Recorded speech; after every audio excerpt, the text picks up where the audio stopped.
Hello. Welcome to Reddit Rift. I guess I'll start it off. Yeah, First go story. ahead. It's a short one. It's titled, I Know When My Husband Is Cheating on Me. Ooh. I know when my husband is cheating on me. It's funny. Something like 60% of marriages end in infidelity, but you never think it'll be yours. There are so many articles on it too. How to tell, what signs to watch for. Is he spending too much time at the office or is he just working hard? Crappy episodes on daytime TV. Some silly girl sobbing as it's all revealed. These articles, shows, dramas, they're for weaker women. I knew the moment my husband didn't love me anymore. Oh, it'll start small. He'll smile more for no reason. He'll laugh at little things she says or does. Things that he would never in a million years find funny if you said or did them. And it'll only get worse. His face will light up like a sun when he sees her. And he will see her. You can't stop it. She's everywhere in his life. Invasive like a cancer or a leech, sucking all of his attention and love away from you. And then, even worse, his friends, your friends, will notice. They'll tell you, I've never seen him like this before. Look how happy he is. It's enough to make you sick. And finally, he'll tell you he's never felt love like this before, and that he doesn't know how he lived without her.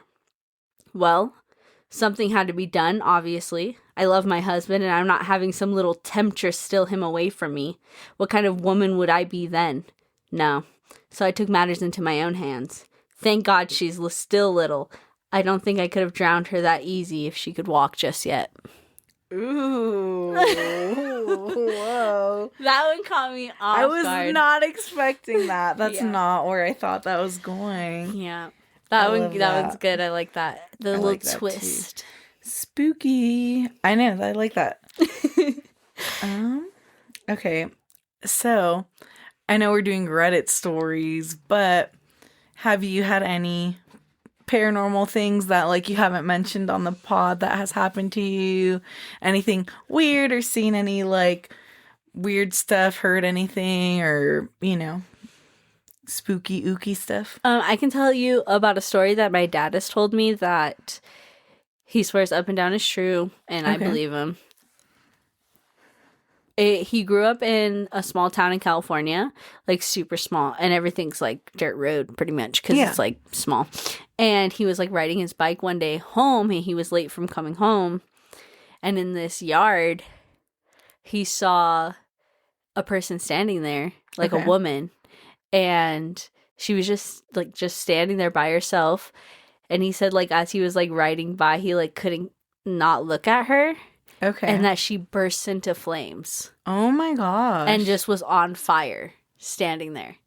what the fuck? And he just rode his bike home and never looked back. That is insane. Yeah. So that he swears it was like a No, ghost yeah. thing. Yeah. So because I guess, Yeah. you definitely know if Makes somebody sense. combusted into fire. Yeah, that's crazy. Oh Yeah. my gosh. Yeah. Other than that, I can't really think of anything personal. I think I've already mentioned it on the pod before that there was like this thing in my house when I lived in Las Vegas that we all saw in the kitchen, and that like really flipped everybody out because we all saw it individually. I don't Yeah. know if I have, but if you haven't listened to that episode, I saw something in the kitchen. I kept it to myself. My Thea and my dad also were doing the same thing until we were all together one night, like all just talking and hanging out. And I think it was my Thea or my dad had mentioned seeing something in the kitchen, and we all were like, us too. And it Oh was my like gosh, this yeah. huge, like crazy, scary Revelation, thing. yeah. Yeah, but that's pretty much it. What about you? Okay. So yeah, I actually have a lot of experiences. Mm-hmm. So there's only been one time that I remember physically seeing a ghost, like an apparition. And it was when I was in elementary school, and I used to live over by the Costco, and those apartments, like not right behind it, but like the next ones towards the corner. Sure. And I used to stay in the like after school program, like night lights or something. Mhm. Can't remember what it was called. But so I'd hang out there. I'm assuming it was like for 2 hours, if that. And then you catch the bus home. Mhm. And then my mom, I don't remember what time she used to work till, but I would go home, open the door with my key, go inside, and then shortly after, my uncle would go drop off my little brother because his daycare would be closing. And then usually this was my routine. We go in, and then in my mom's room was the house phone, and you go pick it. I would go get the house phone and then wait, and then my mom would call me to make sure we made it home safe. Right. So I get there, my brother gets in, I close the door, lock it. I go into my mom's room to get the phone, and as soon as I open the door and I'm reaching for the phone, I hear the toilet flush. And my mom has the master bedroom, and the way it's set up, when you walk in, you see her bedroom, and then to the left is the closet, and then next to that is the bathroom. So there's like a little hallway to the bathroom. And as soon as the toilet flushed, I froze. I could not move. I could not scream. I was just stuck. Oh my God. And I just hear my heart pounding so loud. Like, I've never heard my heart that loud in my life. And it was just like, dun, dun, dun, dun. Yeah. And I was like, what the heck? And then I was like, what's going on? And then I see this lady. And she's in a nightgown, like down to her ankles, and a nightcap. And she had like short, shoulder length, dark brown hair, and I was seeing her side profile. And she was walking from the bathroom towards the bed, but it was like she was walking, but like she wasn't walking. Like, it didn't look like she was walking. She was just like floating over to the bed. And I was just like, oh my God, please don't turn.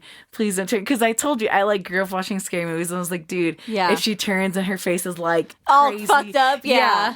And I was like, please don't turn. Please don't turn. And I couldn't move. I was just so God. stuck. And I felt so hot. Like I was burning I'm up. like holding my breath. And Yeah. I was just like, oh my God. And like, she just like was moving I felt like she was moving in slow motion too. And I was like, what the heck? And like, she just goes and stops like at the edge of my mom's bed. And she grabs her hand and then just like puts her hand over the pillow where my mom sleeps. And as soon as she touches it, then she's gone. And as soon as she disappears, I just felt like this whole cold, like just feeling just like hit my body. And then I could move and I was breathing heavy and I just ran out of my mom's room. And I was like, I told my brother, I was like, Junior, go get the phone. Go get the phone. And he's like, why? He could tell I was You were freaked out. fucking scared. I was You like, looked like you saw a ghost. Yeah, I was Yeah. like, just get the phone. I was like, hurry up, mom's gonna call. And he's like, and he grabs it, and I was like by him. I was like, I'll walk with you. I was like, just grab it. And like he grabbed it, and as soon as he grabbed it, I slammed my mom's door closed. And yeah. That was, Oh my that God. was it. Do you know if anybody else ever experienced, like, did your mom ever say she felt anything in that room? Well, so my mom would hear our toys would go off in the closet during the night all the time. Stop. That's so Yeah. freaky. Yeah, so Ugh, chills. I know, yeah. Chills. But yeah, so that happened. And I actually posted that on Reddit so I could bait other people's ghost stories. Oh, nice. Yeah, so I'll read some of those after your next story. Okay, and this next one's a long one, so bear with me and try and pay attention. Okay. It's called My Sugar Daddy Asks Me for Weird Favors. Okay. And I know I haven't really said the time lapse. The other one was about 4 years ago. This one is about 4 years old as well. Okay. His Tinder profile said he was 45, but he looked to be in his early 30s at most. Looking for a sugar baby, $700 weekly, no sex. It sounded too good to be true, but as a broke university student, I was willing to take my chances. I swiped right, and Tinder let me know it was a match. His message came seconds later. Hey there, sweetheart, smiley face. I cringed at that word. I hated it. But $700 was $700, so I sucked it up and replied, hey, with a winky face. His name was Jack, and he told me he owned his own business, although he never specified what kind of business it was. We talked for a while before he asked me for my Venmo to send me my first payment. After a few minutes, I got the notification.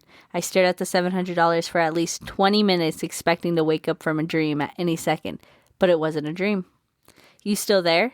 I clicked on the message. Yeah, sorry, if you don't mind me asking, what are you looking for in return? I stared at the chat until he replied. I'm just looking for you to do a few favors for me. That sounded like it was going to be sexual to me. So I said, like what? For example, the first thing I need you to do is pick up a delivery for me. That sounded innocent enough, but I was still expecting there to be some kind of twist. $700 to pick up a package? Come on, even I wasn't that naive. From the post office or something? No, he said. I'll send you the address, but I'd rather not do this through Tinder. You got Kik? Or can you give me your number? Kik? What was this, 2011? I decided to give him my number instead, and he texted me the address immediately, followed by the address to his house, where I would have to drop off the package. I'm not home right now, but there's a key on the bottom of the blue flower pot near the door. Go inside and put the package on the coffee table in the living room. Make sure that you lock the door when you go inside the house, and then lock it again when you leave. I grabbed my car keys and wallet, got into my car, putting the address into Google Maps. Got it, on my way. My phone buzzed as I backed out of my driveway. I'm serious, lock the door both times, please. I thought that was a little excessive, but I promised him that it would. The house looked abandoned. It had a broken chain link fence around it with a small door that was hanging on for dear life. It stuck out like a sore thumb, surrounded by houses that were a lot nicer than this one in comparison. You here for jack shit? I looked up to see a man standing in the open doorway of the house. He took up almost the entire space, his head skimming the top of the doorframe. He was huge in height and in muscles, and his entire torso was covered in tattoos. Yeah, I guess, I replied, not moving from the spot on the sidewalk. Stay right there, he said. And I did. I actually don't think I would have moved if he had asked me to. I looked around and realized that there was no one else on the street. I was a 21-year-old woman alone in the street. I gripped my car keys. A few minutes later, the man came back out carrying a cardboard box. It was about the size of a shoebox, but stained and damped on some of the corners. Can you open your car? He asked. I opened the trunk, not wanting that inside my car seats, and then he sent it in. All right, there you go. Thanks. I walked around to the driver's side of the car, opened the door, and one more thing, he said. I looked at him. Watch out. I didn't reply. I blasted my music as I drove to Jack's house, hoping it would drown out my anxiety, and it didn't. I parked my car in the stone driveway and stayed inside the car, admiring the house. It was huge, with stone pillars on the front porch and the greenest grass I'd ever seen in my life. I turned the car off and got out. I grabbed the package, walked to the front door, getting the key from where he said it would be.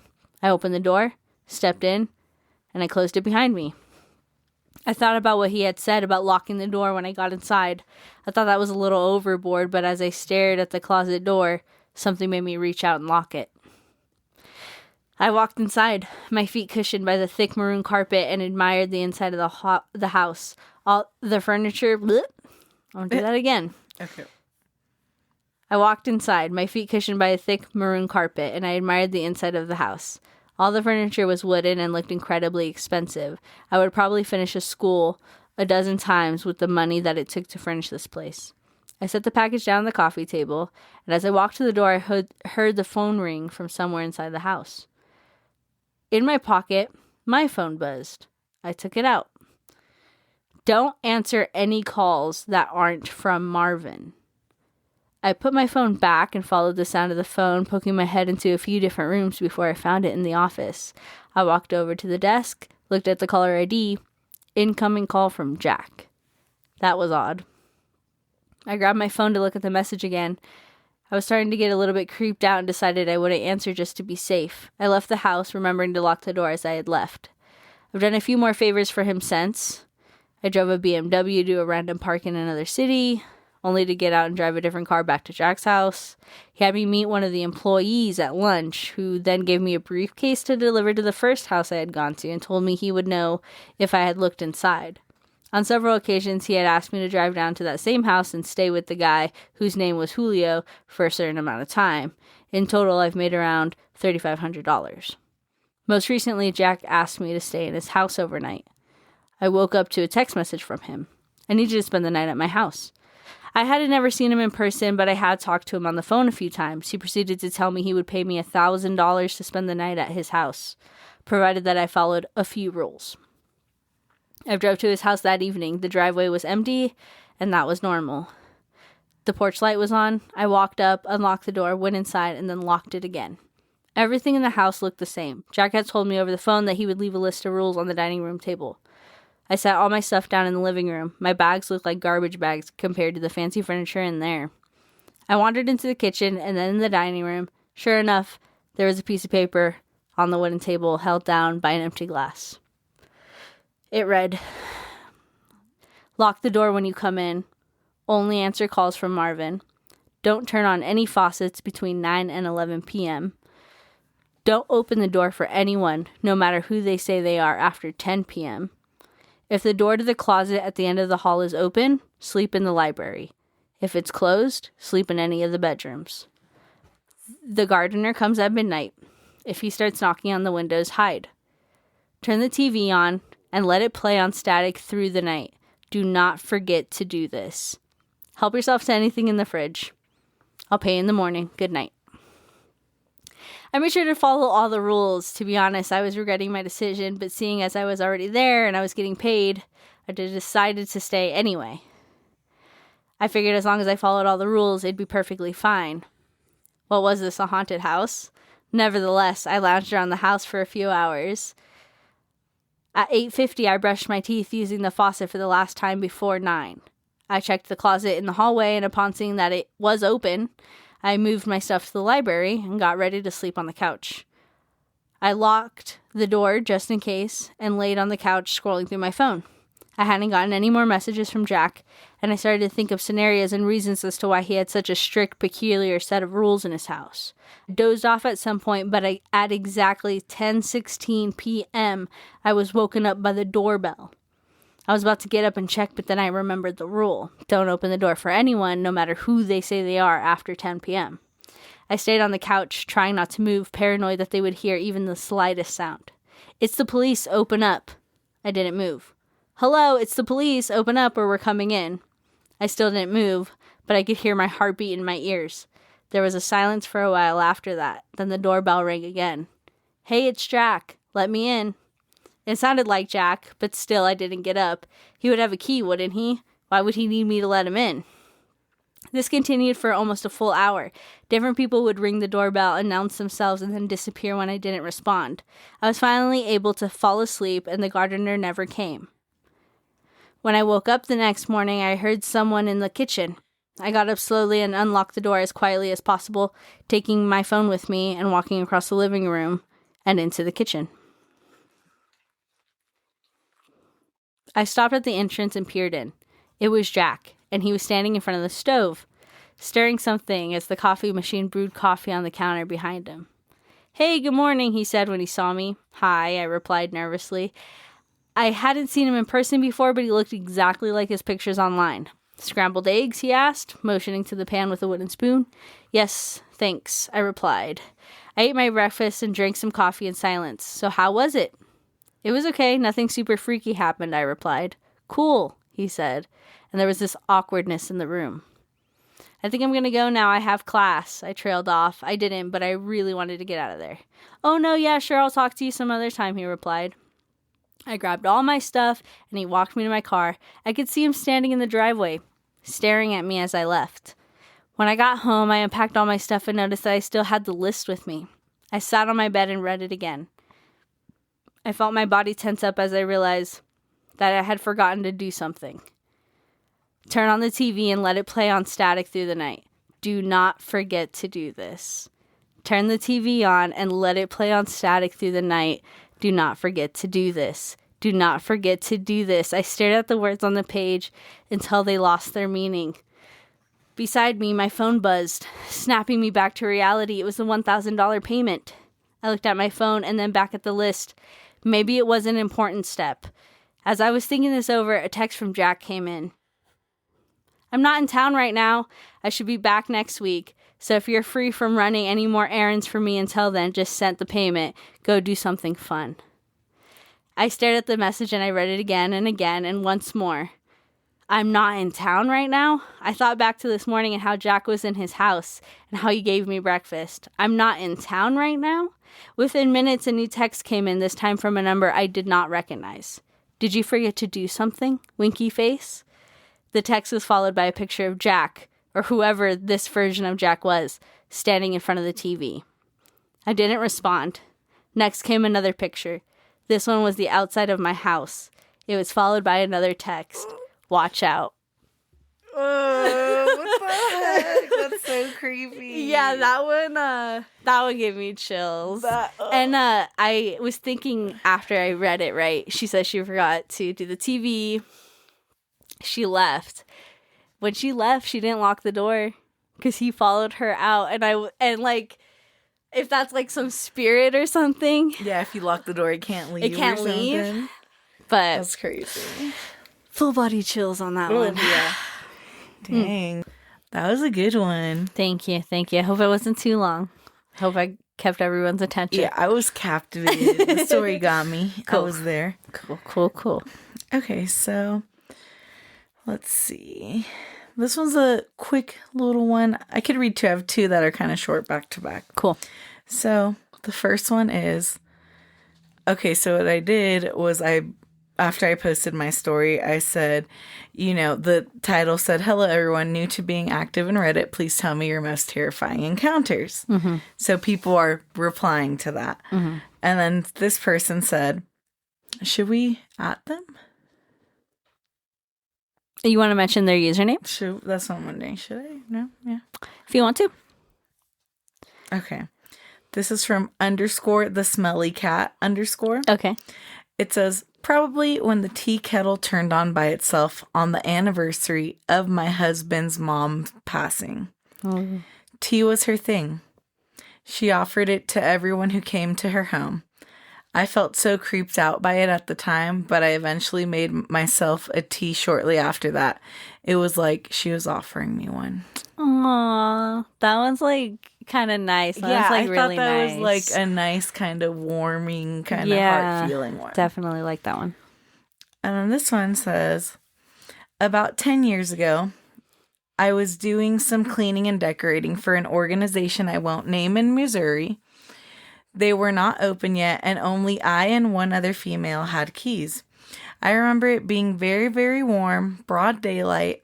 I had decided to take a break and headed downstairs towards the exit. When I reached the stairwell and looked down to start down the stairs, I made eye contact with a young, distinguished-looking gentleman in a top hat and a suit. He seemed as shocked to see me as I was to see him, and promptly disappeared. 1 second he was there, the next he was gone. There was no negative vibe or anything. I didn't feel frightened or scared, more just surprised until it hit me that I shouldn't have seen him at all, and that he had literally vanished right in front of me." What the hell? Was it the Hat Man? Is it the Hat Man everyone's talking about? No, because I think Hatman's like a shadow figure. Oh, he doesn't have features? No. And this was a distinguished gentleman. Yes. In a top hat. That's very interesting. Yeah. And just poofed. He's like, "Oops, he sees me." Yeah. Like it got caught being present. It wasn't supposed to be. Yeah. That's so crazy. Chills a little bit. Honestly. Anything just like apparitions or anything just disappearing and making you question if you really saw it or not will always trip me up. I have a kind of short one too. Okay. It's called The Blind Child. Quote, "Stabbing. Sylvia pointed a trembling finger at my brother Arthur, her milky, unseeing eyes gleaming in his direction, and his wife Agnes, trembling with indignation from across the table. My husband's face colored as he dropped his fork and dragged our daughter back to her bedroom, scolding her as they went. The rest of the night was awkward, and the pep in our conversation never recovered. 2 weeks later, Agnes was stabbed to death in her office parking lot. An inebriated college student found her and almost vomited all over her. He called the cops. My brother swore that he bore no ill will against my daughter, but I could tell that he was lying. One day, the middle-aged woman who taught my daughter how to read her braille called me. 'Ma'am, I don't know what's going on, but your daughter's been whispering electrocution, electrocution for the past half hour, and it's starting to distract her from her lessons. Could you please talk to her?' I did. Sylvia, in her 9-year-old lack of understanding, told me it was just a cool new word she had learned at school. The death of an electrician made headlines the following week. It was a freak accident involving tangled wires in a bucket of water. Sylvia's teacher's face was blurred for privacy, but her voice was as familiar as anything to me. 'He was my partner, my soulmate,' she said. While my husband was working late, I called Sylvia into the living room. Honey, is there anything Mommy should know? She hesitated. Honey, you know you can talk to me. She denied it once more. I have no secrets from you, Mommy. My husband walked into the living room with his hair tousled and his eyes distant. Instead of rushing to hug her, Sylvia simply turned towards him and said, "Fire." My heart stopped. Every time Sylvia said something like that, it was the person's partner who died. And of that reason, too. A fire? Was Sylvia merely making predictions, or was she putting a curse on me for snooping in on her business? Why this devil child? I grew paranoid, checked the appliances and electronics constantly, and cleared the house of any fire hazards. That was my life over the next few days. All the while, I kept my eyes on Sylvia. Sylvia had grown almost hateful towards my own daughter. My husband came home one night, wounded and blackened with soot. While I sat in the living room, Sylvia listened to her radio beside me. "What's the matter?" I asked. He gulped. "One of my colleagues. Her house caught on fire. She was trapped in it, but I managed to escape." That turned the gears in my head. What were you doing in her house? The expression on my husband's face was a sufficient admission of guilt. I opened my mouth to speak. To scream. But a smaller voice from beside me looked at me and whispered, "Poisoning." What? Oh my gosh. Love that one. I thought the twist on that one was very good. Yes. Okay, so my next one is from Insert Coins to Begin is the username. I posted these before. I'll post it as well as edit it and add to it every time I see one of these because the following are true experiences. Every single other paranormal experience you read about on the internet or TV might be made up, but these are real. This happened about 15 years ago at a ranch-style house in the middle of the country, surrounded by farmland and sparsely spaced houses. I haven't talked to my dad in years, and while he claimed to be religious, he more so thought he was than him actually being religious. I have always been a very headstrong skeptic and use logic-based reasoning. Was a typical arrogant teenager atheist and still am an atheist, but have become more spiritual in my late 20s and 30s. I believe in the universe and energy, if that makes sense. The events. It was between 8 p.m. to 10 p.m. at night, and my dad and I were home. He was in his office room with the radio very loud, and I was in the living room working on college work. My dad can't hear very well due to a lifetime of severe hearing damage from farming, hunting, trucking, loud music, loud vehicles, and manual labor, while mostly not using hearing protection. He wears 2 good quality hearing aids and still cannot hear well, and I highly doubt he was wearing them at this time, especially since his office radio was cranked up loud. We both heard the kitchen door open with a pop, squeaking kind of sound, which was the typical sound when opened. Work boots walking on the heavy kitchen floor. We all wore work boots because we were outside laborers, and the sound of both of the work boots being taken off and being dropped on the kitchen floor, which is what we, my dad, little brother, and I did, and a very common noise. My dad and I both heard it and figured it was my little brother coming home. However, the outside free-roaming dogs hadn't barked and the driveway alarms didn't go off. Maybe the dogs were out roaming, or maybe the driveway didn't pick up the car. How we tried to rationalize it. I called my little brother, and he said he was 45 minutes away. I told my dad to grab his pistol because there was either someone in the house or something in the house with us. So he did, and we searched the entire house, room by room, upstairs and downstairs, and then outside. It was just us. It should be noted that my dad is a very immature person, likely a narcissist, and does not like to admit when he is wrong or flawed. And he even said something along the lines of, "Damn, I can't believe I heard that. You can be standing right next to the man on the quietest day possible, and if he is not actually paying attention to you, he won't hear you. If I had just experienced this by myself, I would probably have dismissed it or doubted myself. But since he heard it and his hearing is so horrible, There's no way I can. I'm not religious, but something isn't right about that house at all. At all. At all. And a decade and a half plus later, my little brother still swears it wasn't him. In that house, my little brother experienced seeing shadow people for years. Multiple alva times, too. Consistently hearing boots walk in the kitchen and connecting dining room floors at or around 3 a.m. Having something very heavy but unseen crawl on and be in his car after visiting what he calls the demon house in the closest town with the friend whose family was renovating the house to rent out. That is so fucking scary. That's terrifying. The friend was in the car while something crawled on it.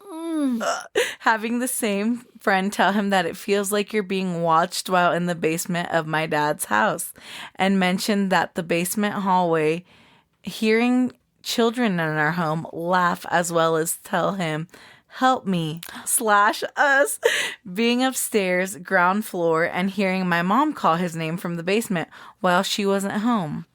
Constantly seeing the Hat Man and many more stories. Oh my God. My eyes watered again as I edited this, and I got goosebumps typing all these past years out.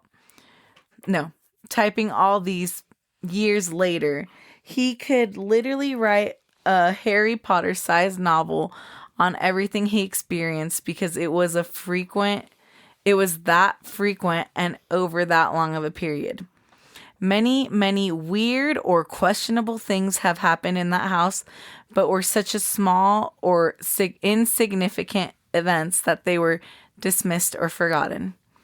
There was a time in my teenage years, about 15 years ago, where I swear I heard something breathe heavily directly in my ear.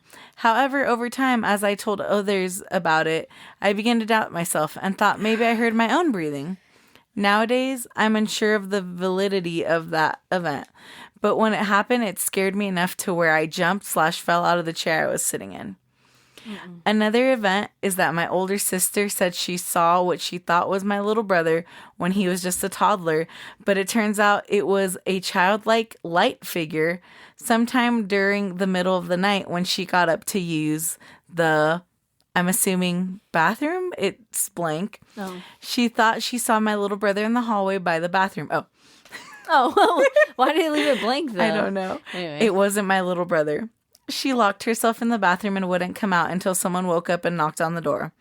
This was 25 plus years ago, and eventually as she got older, she wouldn't talk about it anymore. But for the longest time, when asked about the story, she said the same thing. Typing this made my eyes water too.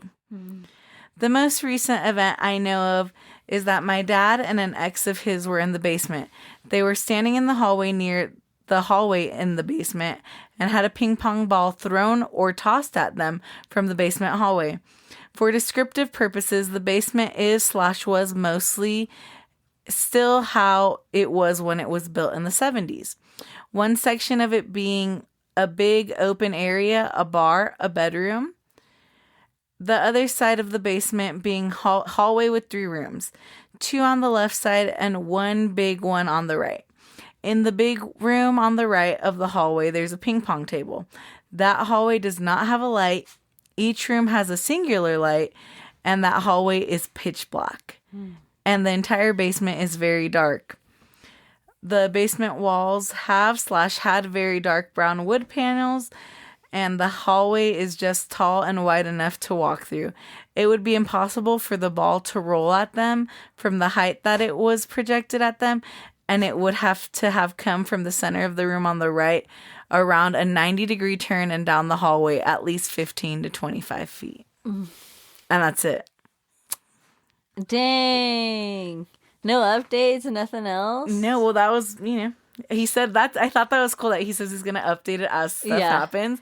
If he remembers to come back to this post, I would love crazy. that. That's really cool. But I was like thinking, a live encounter. Yeah. I was thinking about when he was talking about how he heard something in his ear. Yes. It reminded me of this one time where they scared me in Mexico, like a ghost or something.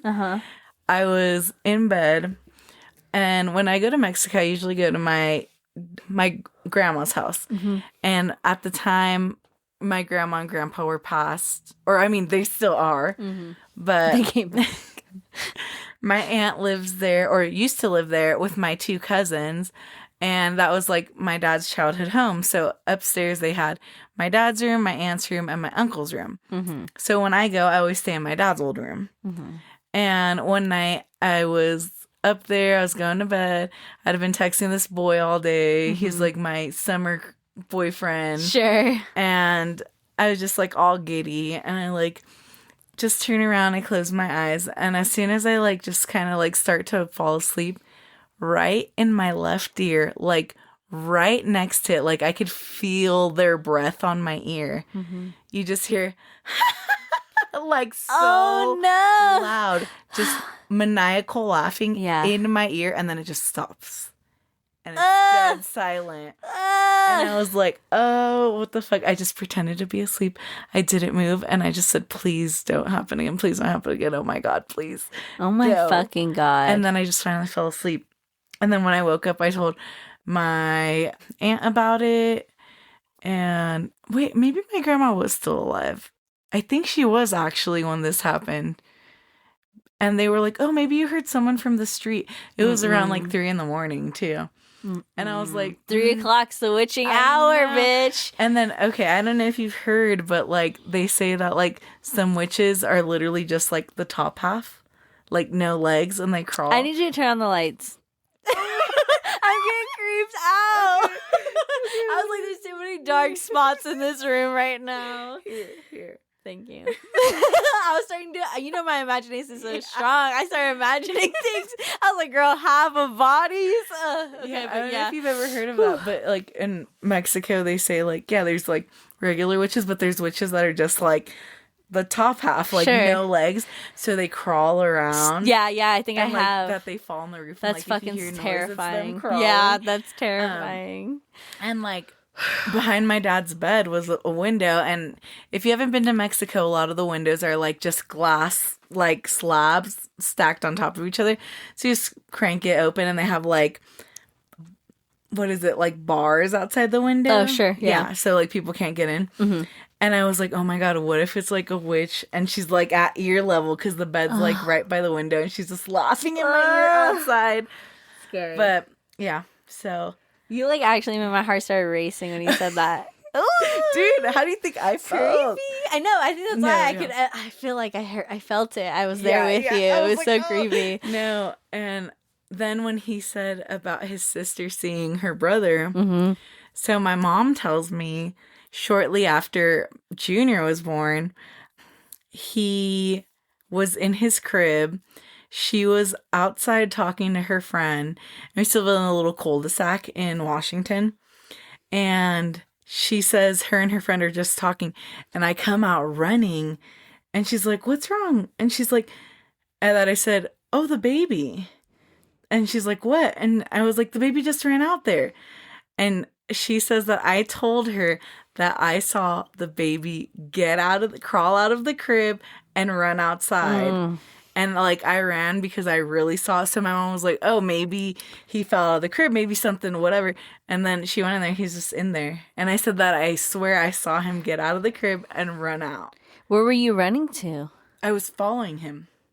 But do you know where you were gonna stop, or like when you were gonna stop, or you knew where like where you still saw him when your mom interrupted you? That's crazy. Because I'm like thinking now, I'm thinking like the worst. I'm like, what if it's some trickster just ghost trying to get you in the middle of the street? Yeah, I don't know. But yeah, damn it. Yeah. So yeah, but that was just those when he was talking about it, just like triggered in my mind, and I was like, oh. Wait a minute. I got some of these similar vibes. That's crazy. Yeah. Fuck. I need to take a second. I needed a second. Okay. I want to share this story that it's going to be my first time reading it in a long time. But when I was younger, I ran across this story. And I remember because it has a phone number. Okay. And it really scared me So I just want to read it to everyone and you and see if it still gives me those vibes. Okay. Okay. It's called 630-296-7536. I'm sure that all of you, this is Reddit, on r/no sleep, are used to the cry for help type stories by now. Help me, blah, blah, blah. I won't bore you with that. Why? Because you're not a member. I just wish that I wasn't either. It all started innocently enough with a phone call. I'd been up for a few hours, unpacking and cleaning, waiting for the plumber to call. I just moved into a cabin and the contractors fucked everything up. Because of that, I now have the wonderful task of making calls to competent people that can fix what the original contractors did wrong. The phone rang at 12:06. Not bad, I thought. Usually plumbers don't bother to call or show up until 5. When I picked up the phone, I didn't even get a chance to say hello before a woman on the line told me to please hold for the next available operator. I hopped up and sat on the cabinet in the kitchen. It was one of the few places in the cabin not occupied with boxes. Elevator music leaked into my ear. I had started to drowse off when the music stopped and a piano chord that sounded like it was 3 notes that didn't quite go together played through the receiver twice. A voice came on the line. Welcome to the Booth World Industries. My name is Samantha, and I will be your operator today. Name? I didn't know what to say, so I told the operator my name. Sir, we know who you are. I'm your operator. Please give me a name to access. I don't understand, I said. It can be anyone, sir. We just need a name. Okay, I said. I made up a name. Harold Withers. Sir, as your operator, I must point out that the fictitious names or the names of people that you don't know cannot be used. Used for what? I asked. How had she known that I made up that name? The whole thing felt like it was some sort of prank, but hardly anyone knew my phone number. Remodeling. Remodeling? Is this the plumber? I asked. Welcome to Booth World Industries. My name is Samantha, and I will be your operator today. Name? I took that as a yes and gave them the name of an old girlfriend. Jessica Goodwin. I could hear the clicking of a keyboard on the other end of the phone. It sounded like the woman was pounding the thing with her fists. After a few moments of this, she returned. Jessica Goodwin, she said. Remodeling is scheduled for August 21st, 2015. Would you like to reschedule? I was silent on my side of the phone. I couldn't believe this. Someone had to be playing a prank on me. Who is this? Is this you, Jessica? Are you playing a prank on me? The woman didn't respond for a long time. I thought that whoever was on the other end of the phone was holding in a laugh. Hello, I asked. Yes or no, sir, the woman asked back. Yes, I said, not understanding what the woman was asking. I have a Tuesday appointment available. Will that work? At this point, I thought I was going insane and that it actually was the plumbing company. What about today? I asked. Do you have anything available for today? Normally, we can't arrange for a reschedule on such a short notice, but today we had a cancellation. How does 3 o'clock work for you? 3 o'clock is fine, I said. 3 o'clock it is then. Would you like a courtesy call? Sure. Wonderful. We at Booth World Industries say thanks and welcome to the club. You have a marvelous day. That strange chord played twice again and the line went dead. I rolled my eyes and went back to unpacking. My phone rang at 3 o'clock on the dot that afternoon. Hello, I said. Sir, this is Samantha with Booth World Industries again. Your courtesy call begins now. What do you, I began to say, but was cut off by the diminished chords blaring into my ear, and then I heard Jessica's voice. Why are you doing this? Jessica asked. I could hear the tears in her voice. Jessica, I asked. Sir, the operator said, she cannot hear you. This is a courtesy call. The appointment has already concluded. Please, Jessica begged. Please don't do this. I'll do anything you want. And Jessica's voice choked off into a wheeze, and all I could hear on the other end of the phone was the rustling of clothing and more wheezing. Eventually it stopped and someone picked up on the other end. The scheduled work has been completed, a man's voice said. We at Booth World Industries say thanks and welcome to the club. You have a marvelous day. Sir, the operator came back on the line. Was that to your satisfaction? I sat there for a long time, cold sweat dripping down my ribcage. Jessica was my ex because I walked in on her and my best friend fucking at a party in high school. I smiled and whispered, that was perfect. Wonderful, the operator said. We at Booth World Industries aim to serve. Would you like to make another appointment? As I stared at the water leaking from the door of the dishwasher, I smiled even bigger. Yes, I would. Name? Dan. I don't have a last name. He's a contractor. Dan Arancibia, July 13th, 2032. Would you like to reschedule? Yes, I said. How would Wednesday work for you? Didn't you say you had a Tuesday appointment available? I did, but unfortunately the slot has been filled by another member. Would Wednesday work for you? No, I have a job interview that day. What about Thursday? Unfortunately, Thursday will not work. You are due for a remodeling Wednesday night. What? She repeated the exact same thing to me again. Can we reschedule my remodeling? I asked. Of course we can, sir. The woman said it sounded like she was smiling on the other end of the phone. There's always a way. I waited for her to tell me how. She didn't speak. How? I asked. Booth World Industries is always looking to add new members. We are, of course, a membership by invitation only club. Sadly, our membership numbers have fallen in recent years. Economic recession, wars, politics. What we would like you to do, and in order to avoid your own remodeling appointment, is to help us add several new members. The light at the end of the tunnel, I thought. How many members do you need? I asked. 1,000. I choked. 1,000? Yes, sir. Otherwise, we'll have to keep our scheduled appointment. We must inform you that the member that scheduled this appointment did request a courtesy call. Everything stopped at that point for me. All my life, I just skated by, not doing anything, not making a difference. My mouth actually dried up. I'd always thought that was just a thing people wrote in books to be dramatic. It's not. I'll get you your 1,000 members, I whispered. We at Booth World Industries say thanks and welcome to the club. You have a marvelous day. The connection ended. I hung up the phone and stared at it for a long time. I'm scheduled for remodeling on Wednesday, and somewhere someone will be getting a courtesy call to listen to my last few breaths if I don't get 1,000 members to join Booth World Industries. It's funny. I'd always wanted to join an elite club, Skull and Bones, New World Order.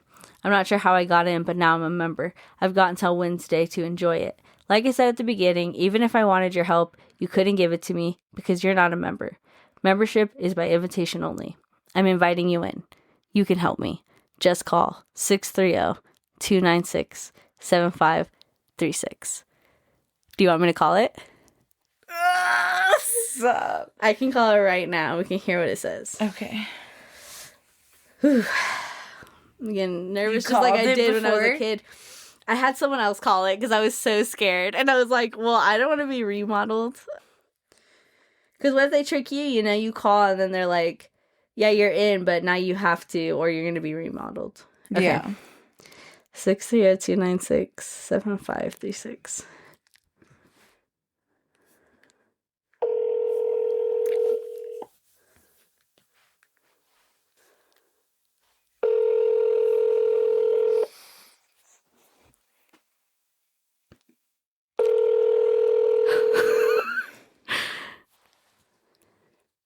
What if it's not a number anymore?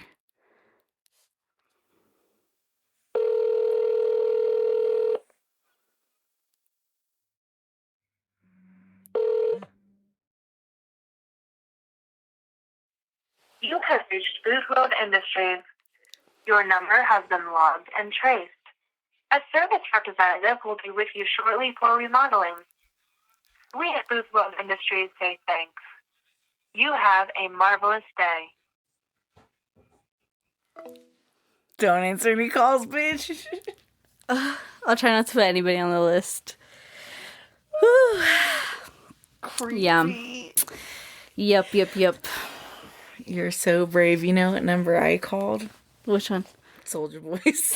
I love that. Did you ever call those call lines? Dude, we had the coolest childhood. I was gonna say, do you ever call those like phone numbers that's like, whoever gave you this number, they want you to know you're dumb and stupid or whatever, it would just like go off. The rejection hotline. hotline. The rejection hotline. Yes. Classic. Yes.